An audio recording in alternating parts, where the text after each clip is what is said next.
Israel का निर्माण 1948।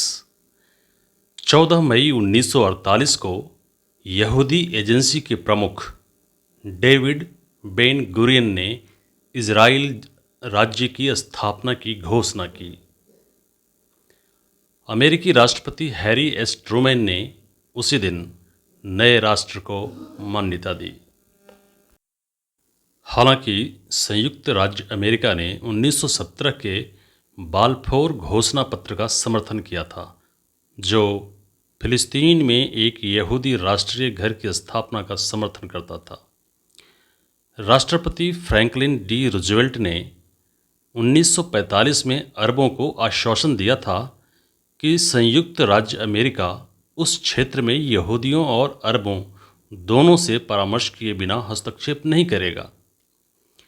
British, जिनके पास मई 1948 तक फिलिस्तीन के लिए एक औपनिवेशिक जनादेश था, ने फिलिस्तीन में एक यहूदी राज्य और एक अरब राज्य के निर्माण के साथ साथ इस क्षेत्र में यहूदी शरणार्थियों के असीमित प्रवास का विरोध किया। ग्रेट ब्रिटेन फिलिस्तीन में अपने महत्वपूर्ण राजनीतिक और आर्थिक हितों की रक्षा के लिए अरबों के साथ अच्छे संबंध बनाए रखना चाहता था। राष्ट्रपति ट्रूमैन ने पदभार ग्रहण करने के तुरंत बाद फिलिस्तीनी मुद्दे का अध्ययन करने के लिए कई विशेषज्ञों को नियुक्त किया। 1946 की गर्मियों में ट्रूमैन ने सहायक विदेश मंत्री डॉक्टर हेनरी एफ ग्रेडी की अध्यक्षता में एक विशेष कैबिनेट समिति की स्थापना की, जिसने फिलिस्तीन के भविष्य पर चर्चा करने के लिए एक समानांतर ब्रिटिश समिति के साथ बातचीत की। मई 1946 में ट्रूमैन ने फिलिस्तीन में 1 लाख विस्थापित व्यक्तियों को स्वीकार करने की सिफारिश को मंजूरी देने की घोषणा की और अक्टूबर में सार्वजनिक रूप से यहूदी राज्य के निर्माण के लिए अपना समर्थन घोषित किया। 1947 के दौरान फिलिस्तीन पर संयुक्त राष्ट्र के विशेष आयोग ने फिलिस्तीनी प्रश्न की जांच की और फिलिस्तीन को एक यहूदी और एक अरब राज्य में विभाजित करने की सिफारिश की।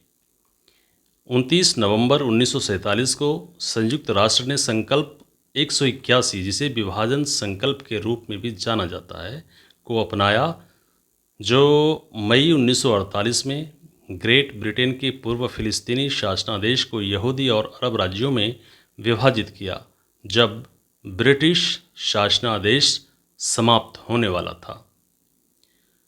संकल्प के तहत यरूशलेम के आसपास के धार्मिक महत्व के क्षेत्र संयुक्त राष्ट्र द्वारा प्रशासित अंतर्राष्ट्रीय नियंत्रण के तहत एक कॉर्पस सेपरेटम बने रहेंगे। हालांकि संयुक्त राज्य अमेरिका ने संकल्प 181 का समर्थन किया, लेकिन अमेरिकी विदेश विभाग ने यहूदी अप्रवासन पर सीमाओं के साथ संयुक्त राष्ट्र ट्रस्टीशिप के निर्माण और फिलिस्तीन को अलग अलग यहूदी और अरब प्रांतों में विभाजित करने की सिफारिश की। अरब दुनिया में बढ़ती सोवियत भूमिका की संभावना और अरब तेल उत्पादक देशों द्वारा संयुक्त राज्य अमेरिका को तेल आपूर्ति पर प्रतिबंध लगाने की संभावना के बारे में चिंतित विदेश विभाग ने यहूदियों की ओर से अमेरिकी हस्तक्षेप के खिलाफ सलाह दी। बाद में जब फिलिस्तीन से ब्रिटिश प्रस्थान की तारीख नज़दीक आ गई, तो विदेश विभाग फिलिस्तीन में एक पूर्ण युद्ध की संभावना के बारे में चिंतित हो गया, क्योंकि अरब राज्यों ने संयुक्त राष्ट्र द्वारा विभाजन प्रस्ताव पारित होते ही हमला करने की धमकी दी।